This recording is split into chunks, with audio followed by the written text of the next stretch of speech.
Welcome to the Arkansas Cattle Business Podcast, brought to you by the Arkansas Cattlemen's Association. Here, we dive into the heart of Arkansas's cattle industry, where legislation, education, advocacy, and development come together to support the hardworking cattle producers of the natural state. Whether you're in the pasture or on the road, this is your connection to the people, policies, and programs shaping the future of our industry.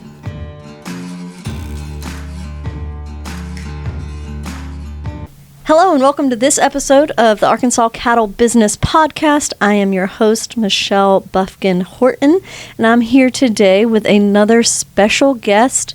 We have our incoming president, Mr. Don Hubbell from Independence County, is joining us this episode to give us a little bit about his background and what he's going to be working on with the ACA. So, Don, we're excited to have you here. Well, thanks for inviting me, Michelle. I'm glad to be here, and I'm glad to be able to represent the cattlemen for the state of Arkansas, and I'm looking forward to serving. Yes, sir. Yeah, let's start with your background. So tell us a little bit about your operation and your family and how long you've been involved with the ACA. Okay, I'm a commercial cow-calf producer in Independence County. I have my wife, Carolyn, is still at home. I have two sons, neither of which got into the cattle business, but still doing very well. My commercial cow-calf operation is strictly just pounds across the scale. I don't keep heifers or anything like that. Everything that hits the ground is for sale. It's just about growing them bigger and better. I've been involved with the Arkansas Cattlemen's Association probably close to 30 years. I bought my farm in 1991, and I was probably a member before that. Can't really remember, but I served a couple of terms as Area 8 Vice President. Then I served on the exec board in the ex officio capacity, and then I was second Vice President the past 2 years, and then I was nominated for President this year. Yep. And this is your first, well, I would say this is your first, but it's really not. You went to Searcy County after this airs. It'll be a couple of weeks ago. And so you went to Searcy County as your first official thing as ACA President. But this is maybe the first time a lot of our members are getting to meet you in this capacity. And so. Yes, and thanks for spending some time with me. And I would like to tell all the members out there in the county associations that if you need me to come to your county to speak, or if there's anything I can do for you, just let me or Michelle know. My phone number is in the Cattleman's magazine, but Michelle can for sure run me down. But I'm always glad to, promote the ACA, whether it's through membership or just getting involved. I like to push the Arkansas Cattlemen's leadership classes. That's where our next group of leaders will probably come from, but they can come from anywhere. So, you don't have to go through that class to step up and be a leader, but I think every county association is looking for a leader to step up in some capacity. And whether it's to be an officer or to lead a recruiting effort in the spring, or you can recruit anytime, but we make a pretty hard push in the spring, and we always need recruiters. It's been said many times, if each member would go out and recruit one member, then our membership would double, and we could certainly use that. But I'd be glad to help in any way I can. Yep.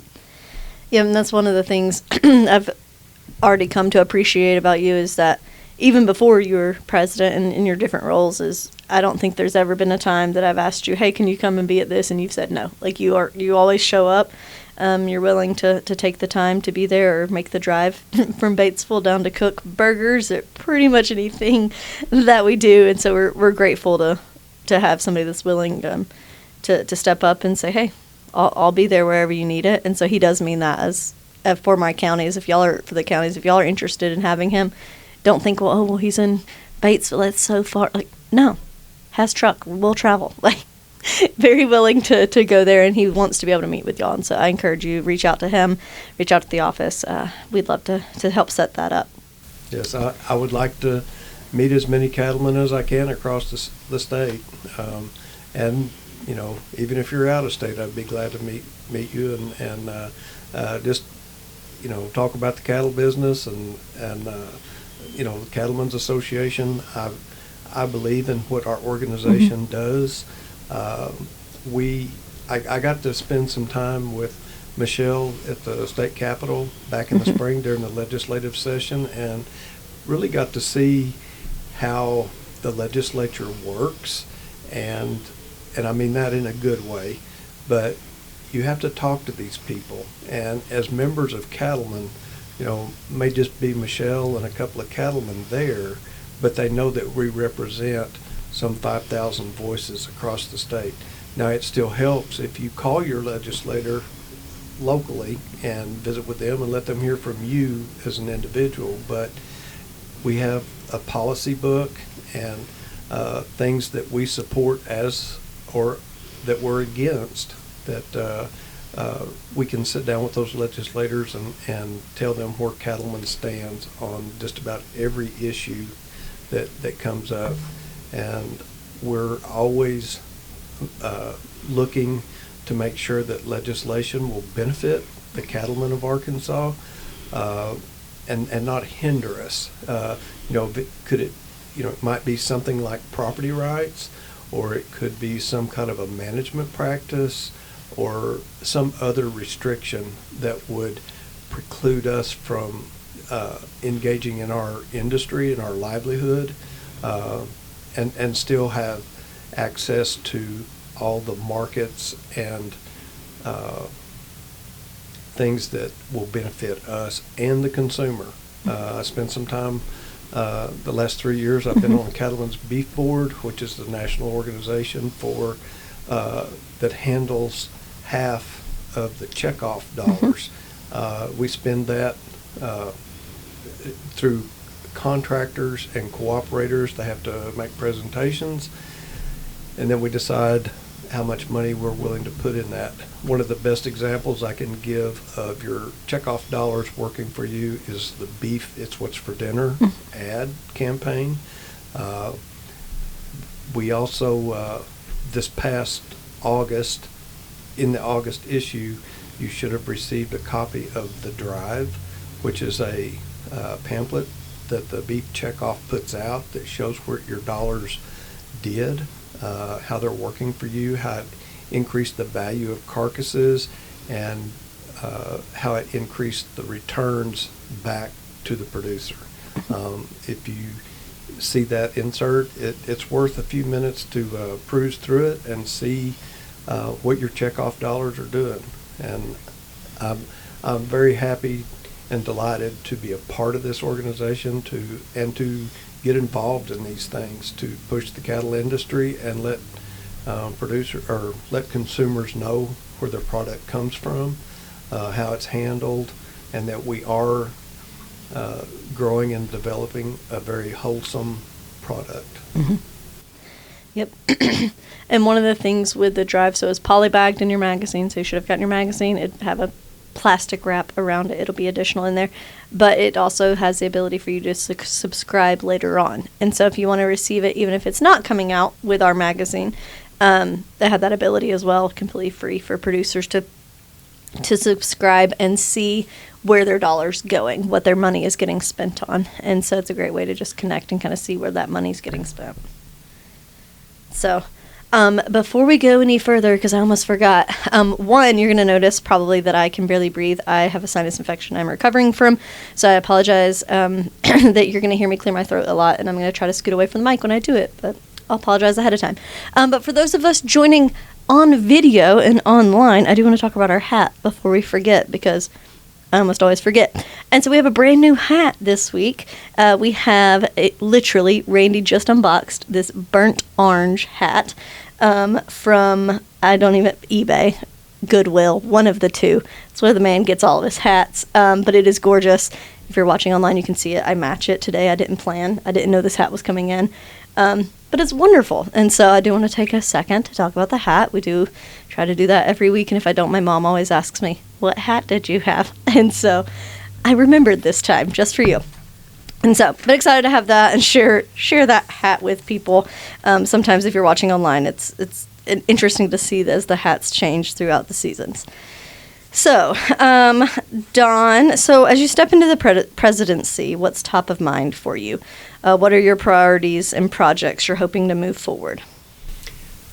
Well, probably like every past president, I want to grow the membership and provide as many services as we can to our producers, i.e. Advertisement, promotion, come to the cattlemen's meetings, reach out and include as many members as we can, get them involved. I think one of the things that is important to the survival of our organization is involvement at the county level, and that translates, into coming to the state meetings. We have 4 quarterly meetings per year. A state representative from each local county association is selected and should attend those meetings. The things that are discussed at those meetings has to do with policy changes. If anything comes up, we'll discuss policy. We'll go over the financials and the budgets, any personnel changes. And this is a grassroots organization. Those are the people that will justify or sign off on executive board action. The board will discuss these topics and make recommendation, pass it, and then make a recommendation to the state board. If the state board chooses not to pass it, then it doesn't go into effect and has to go back to the exec board, or some other solution has to be identified for it to move forward. But that at the exec level, we're trying to guide and govern the association, but we want to do it with the input from the counties. And it's very important that the counties communicate to the state office or to the area vice presidents, policy changes, legislative changes, maybe financial changes, whatever we can do to help promote the industry, just make being a cattle producer, more welcoming. I'd also like to, I'd like to encourage that in all the counties. We've had, I think, 10 classes of ACLC or YCLC. Yeah, I started in 2011. Okay, so we've had 12 or 13. This might be the 13th class.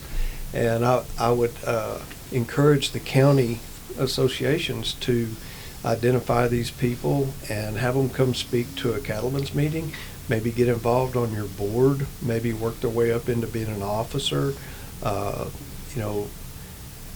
let them get involved, because going through the ACLC or YCLC program is it requires time, away from home, and some travel, and so these kids are investing in the cattlemen's organization future, and I think we should give them that opportunity to get involved. And not everyone is going to want to be in that class, but if they have the initiative to get in the class and see what ACA is all about, I think they will stick around and become our future leaders, locally and area, and maybe even at the state level. So. Yeah, and I think that's a great timing of it, because soon after this podcast airs, the application process will be opening for ACLC. So it's an application-based program, and so it takes a few minutes to fill out the application, but it's not very it's not intrusive. It's not detailed. It just takes some time to think about the answers that you want to put down and how you want to portray yourself. But then we'll go through, and later on in the winter, we'll select those people for the class, and the committee will select the people for the class. But it's opening here shortly, and so if you're thinking about it, I encourage you to go ahead and look at that here pretty soon. On the state board front, Don talked about it, of how we are a membership ran organization. So like, yes, while you have staff, we have staff that are here full time. We serve at the pleasure of the board. And so while we do the day to day, the plans, the big picture, the thought processes are from the members of the Cattlemen's Association. That was very evident at convention, and so that was where we have our general membership meeting. And so, yes, while the state board and the executive committee make a lot of the decisions, there are certain things like our policy book that has to go through general membership. And so we have to have the opportunity for every single person that is an ACA member to come and vote on those items. And so we don't take that lightly. That's why we encourage you, even if you're not a state board representative, you're still able to come to those meetings. You're still more than welcome to come to those quarterly board meetings and see what the ACA is working on. You just might not be able to carry a vote for that county. And so really good reminders there. So I think you slightly touched on this, but still, membership growth, producer education, and policy work are all core things that the ACA, and development of the next generation are all core pillars of the ACA. Which one are you most excited looking forward to the next couple of years? Probably growing the organization, getting more people involved. Sometimes when people are asked to be an officer or have some formal role that they maybe have to do month after month, or for local board meeting or local county meetings, or maybe even at the state board, whatever. But there are people in your county or in your area that maybe have talents for putting on events, helping with spring conference, maybe doing a fundraiser for your local associations or in your area. Some people are just good organizers, but they don't necessarily want to be out front, so to speak. And I think identifying those people that can contribute in maybe one area makes the work easier or the load lighter for everyone else that's trying to work toward the same goal. One person, can't do it all, and I totally understand that, and so I'll be asking a lot of people to help, whether it's serve on a committee or help at an event, just anything that will further the cause for Arkansas cattlemen's. Yep. Yeah, and along those lines, I always like to say, it takes all kinds of kinds. And so people think, oh, well, I don't want to be the president, so I don't need to do anything. But at the local level, at the state level, all across the board, it doesn't matter where you fit exactly. We can find a place for you to fit if you don't want to be that forefront person, if you love planning events, if you love looking at scholarship applications, whatever. We have committees here at the Cattlemen's that we could easily plug you into, but then the same's true at the local level as well. And so I think a lot of people kind of feel like they get boxed into oh, well, I don't fit exactly into the president box or the treasurer box, and I don't want to do that. And so, they don't realize necessarily, and we don't think to ask always that, hey, there's probably somewhere else we could find you. There's plenty of work. We'll find a place for you and a home for you, no matter what that looks like. So along those lines, how do you plan to stay connected with members, and how do you prefer that they can reach out to you throughout the state, throughout your term? Well, to stay connected, you can reach out to me anytime. Either my cell phone number is in the magazine, or reach out to Michelle. But anything that you think that I could do to help you, whether it's attending your production sale and just shaking some hands and welcoming people to your sale and let them know about the Arkansas Cattlemen's Association. I have been at all the spring conferences for the last 2 years, and I have met a ton of people, and I look forward to seeing them again next spring. I hope they will all come. I hope they bring a friend, and I hope they bring some new members with them. Our strength is in our numbers, but it's also in our message, and it's what we do to promote our industry. Any other business or industry is doing the same thing. We maybe don't look at our cattle operation as a business, but it is. And collectively, it's a huge business in Arkansas. It's some $500 million contribution to the Arkansas economy. So the way cattle prices are right now, and probably will continue, that number will probably continue to go up. But I would be glad to help you any way that I can. Come and speak, or whatever you need. One thing I would strongly encourage, kind of touched on earlier, but please encourage your state representative to come to those quarterly board meetings so that they can be informed and carry that news back to the counties.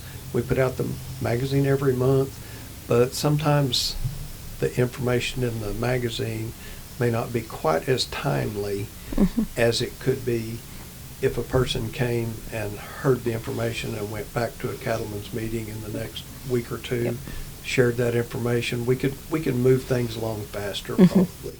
Yeah, printing deadlines within the magazine. There's a lot of times where we'll go to print before something's even ever. So, like, prime example would be the August magazine. We talked about convention in the August magazine because technically by the time y'all got it, convention had already happened, but we went to print a week or two before convention occurred. And so it's very difficult because of the timing of printing and mailing there. And so things aren't necessarily as timely as they could be. The other piece of that is if you are a state board rep, or if your county has a state board rep, which all counties do, they also receive a monthly email from myself on what's been happening at the cattlemen's. I will say August is, by the time you hear this, August's email will have gone out. But they get a monthly email letting them know, hey, here's what we're working on at the cattlemen's, because once a quarter isn't necessarily enough of an update. And so that way they have something to share with their counties. They have a reminder of like, hey, here's what's happening. Here's what we need to be talking about. And so but that's a two-way street. And so if you have feedback, if you have things, I had a member call just from Clay County the other day that was telling me about a piece of legislation, or he was telling me a legislative issue that he was wanting to work on. And I was like, perfect. Like, I hadn't heard of this. And so we're happy to dig in and look at that. And so we're looking at being able to put together policy for the future just from that one phone call. And so a lot of people think, well, we don't know. We can't say, like, no, you can. Like, all it takes is one county being willing to say, or one person being willing to say, hey, like, let's look at this a little bit more. And so we try to communicate as best we can. But that, like I said, that's a two-way street for sure. We want to be able to hear from you. Exactly. And I would encourage everyone to put August 8th and 9th, 2026 on your calendar for our convention, which will be in Fort Smith next year. I don't know exactly how many vendors will be there, but I bet it will be somewhere around 100. Please come and visit with those folks, look at their products. It's also a great way to find sponsors for county meetings. You can go in and they'll schedule with you, or you get contact information for them. There are a lot of ways to interact with people to get these county meetings set up and just learn more about their products. But it's also a lot of fun. They have the cowboy capers and the banquets and just connecting with people from all across the state. But I strongly encourage you to mark that on your calendar now so that you'll be ready, and hope to see you there. Yep. Yeah, so it'll be the first time back in Fort Smith since 2017. And so really looking forward to it, hoping to see some people from a part of the state we don't necessarily see a lot of people from in Hot Springs. And so we encourage you, come join us, put it on your calendar. We'll have more information coming out very shortly. So switching gears a little bit. So cattle producers continue to face drought, market volatility, rising input costs, all kinds of issues. So how do you think the ACA influences and supports members through challenges like that? Well, I think one of the things that we do is that we do put a market analysis in the magazine. It may not be as timely because of the publishing deadlines and those kinds of things, but those people that write those articles are accessible anytime. And you can call them. They post things. Dr. James Mitchell from here at University of Arkansas, he does a weekly posting on the extension site. You can check that. Connect with your sale barn owners wherever you market your cattle. From a couple of the conferences that I've been to lately, suggest that cattle prices will remain high for the next 18 months, 2 years, probably pretty sure of that. That is not marketing advice, but... we are not lawyers. This is not legal advice. I am not an economist. I'm not an economist, but we know at some point the herd will rebuild, prices will start to go down, and one of the things that will probably happen is that input cost, feed, fertilizer, fuel, those things will probably still stay high. So now is the time maybe to prepare for that, whether reducing debt or just sticking money back, whatever.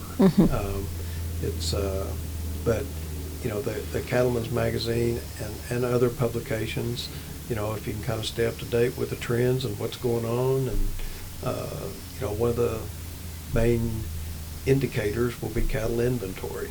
I believe Arkansas is down about 8% this year, year over, and that's based off of collections from the beef checkoff in Arkansas. Yeah, I think the July cattle inventory came out and it was a little bit less than that, but pretty close, yeah. So, herd rebuilding hasn't started yet, but I think people are starting to, look in that direction. Heifers going to the feedlot is another good indicator. When it gets down around 35% or less heifers in the feedlot, that's usually an indication that a lot of heifers are being held back. Yeah, heifers on feed is, I know, one of the ones that a lot of our economists look at and kind of see to judge where we are in the rebuilding process. Yes. And so, yes, policy-wise, and then the drought, I forgot to mention. We are recording this hopefully a week before it's to air, but also hopefully a week before, knock on wood, there is rain in the forecast next week and cooler temperatures, and we could all use it.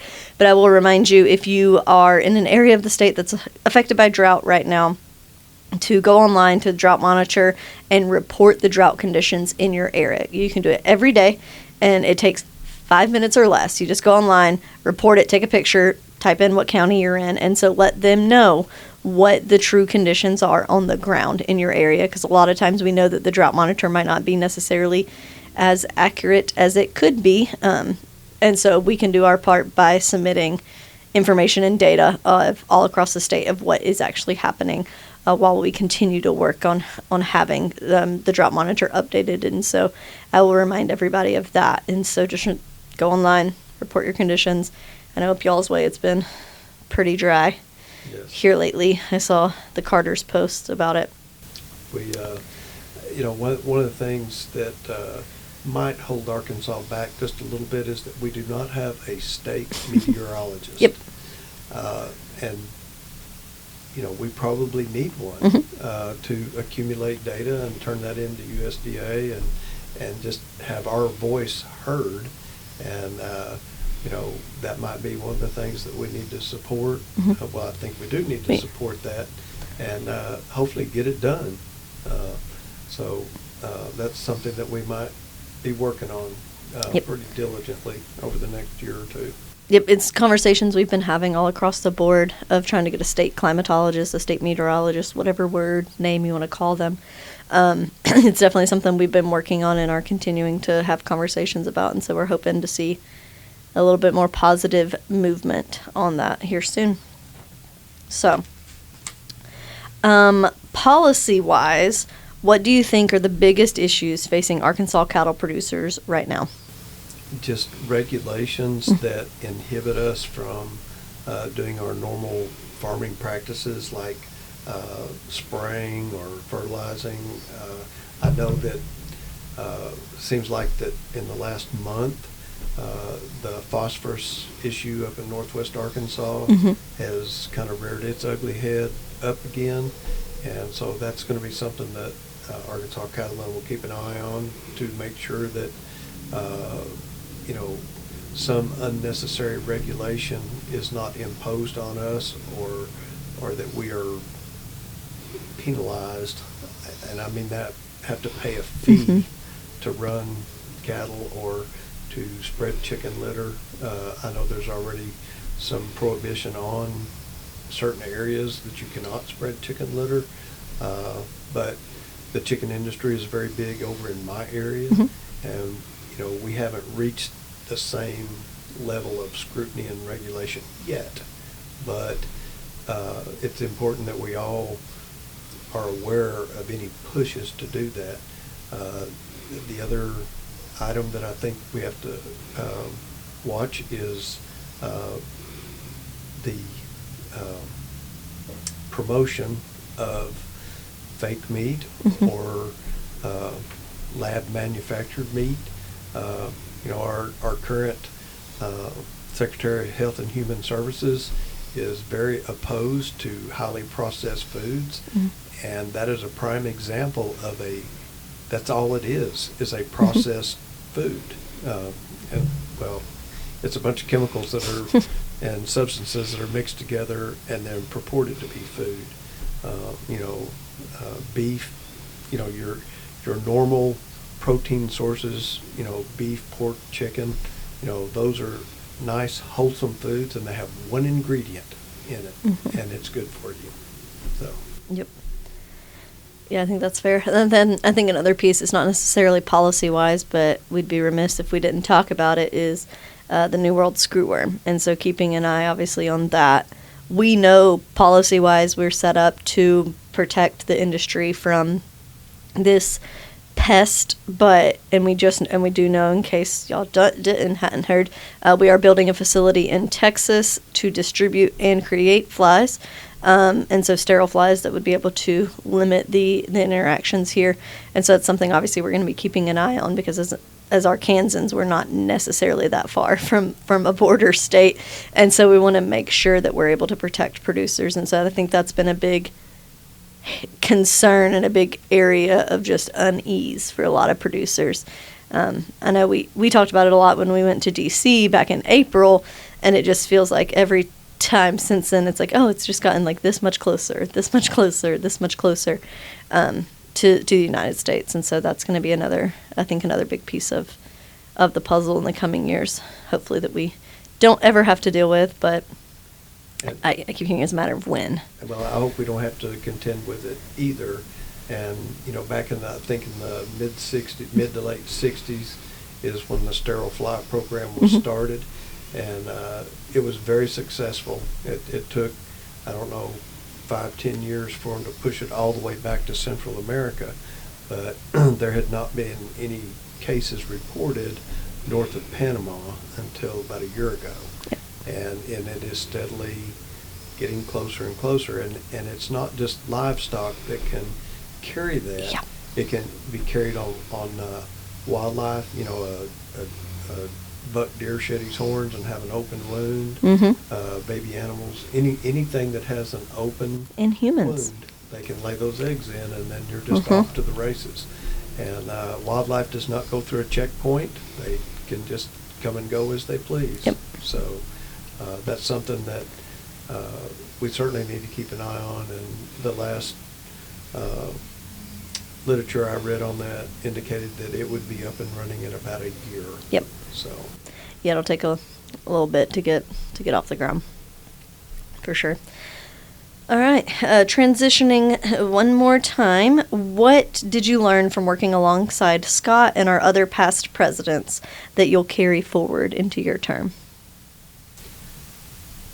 Well, I think one of the things I learned from all of them is just how to work with people, talk to them, listen to their ideas, and work together to better the organization. There are several things that have come up, says, hey, why don't we do this or do that? And it usually comes back to how we're going to pay for that, or who's going to do that. Yep. Where we're going to have it.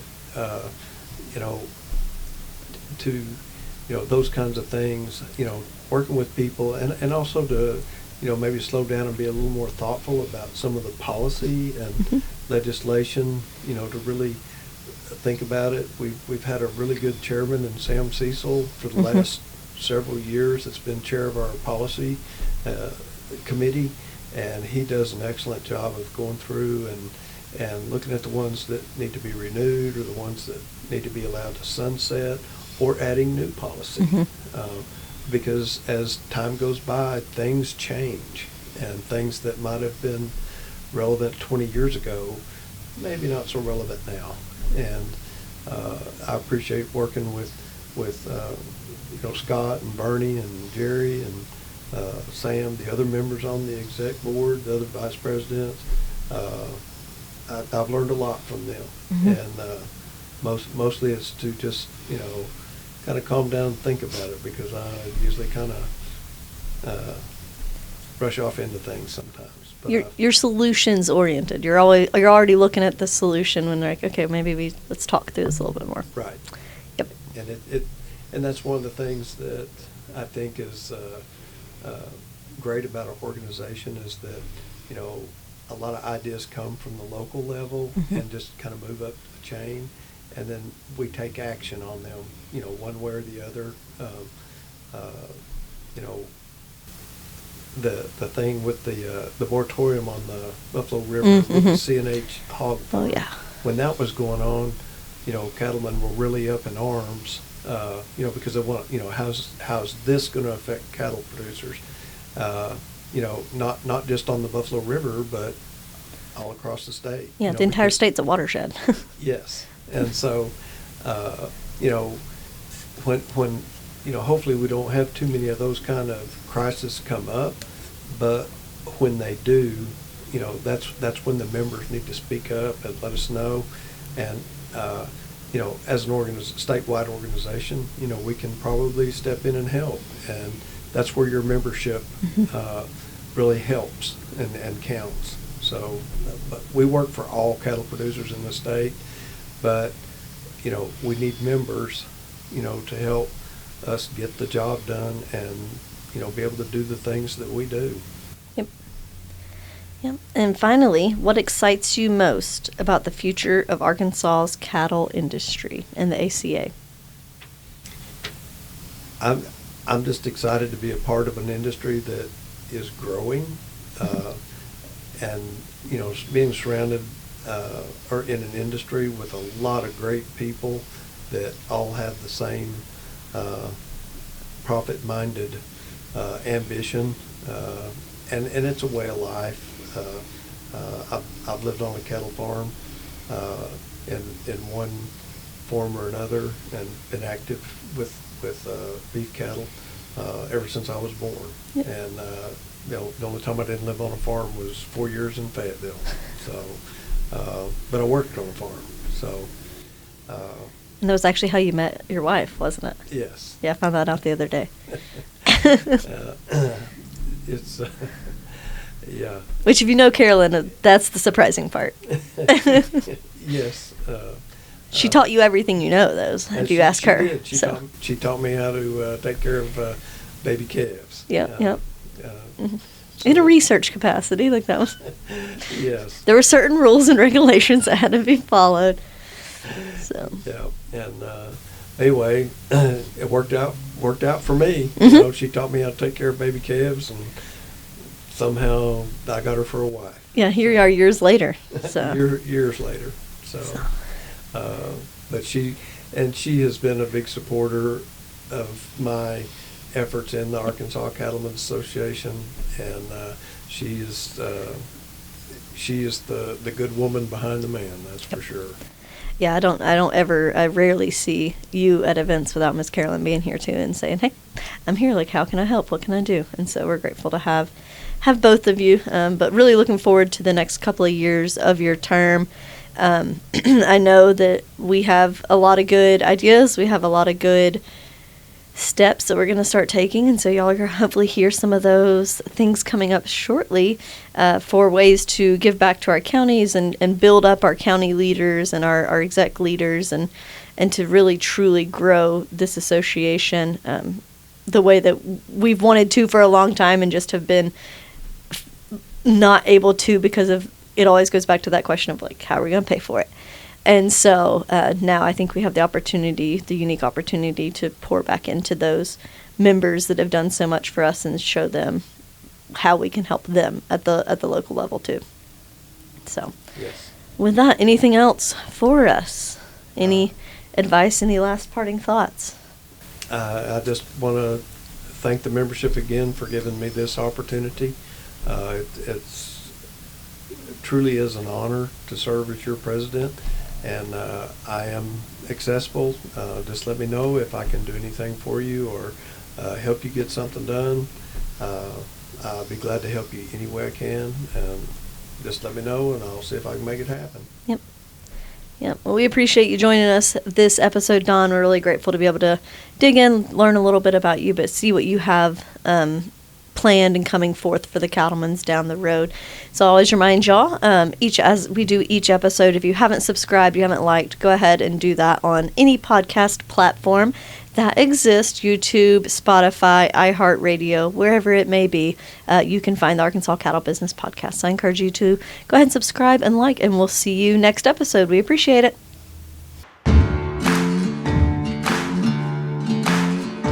This is the Arkansas Cattle Business Podcast, your trusted source for all things cattle in the natural state.